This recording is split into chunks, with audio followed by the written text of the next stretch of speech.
Guys, good afternoon. So, this is Jesse Hernandez of Jess Garage. So, share ko lang sa inyo yung short clip natin sa mga nagbebenta ng sasakyan. So, tara. Normally, yung mga change oil, yan yung inuuna natin, aircon, like yung Corolla Big Body.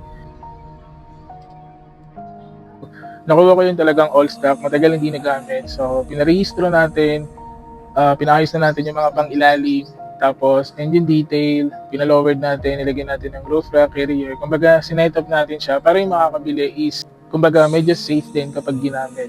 Ang goal ko lagi is ma-check maigi kung ano yung sasakyan, yung condition ng sasakyan. So normally hindi tayo nag-fast brake. So ginagawa ko talaga is ginagamit ko siya as personal car.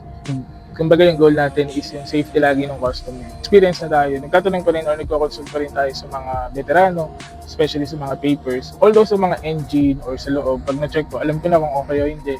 Hindi ko tinitingnan competition yung iba nagbebenta ng sasakyan. Actually, sila yung parang nilo-look up mo na, ganito pala. Parang wag mong ituturing na kalaban yung iba nagbebenta. Kumbaga sila yung gawin mo na para maging motivation mo na ito pala yung target pricing, ito pala yung proper build.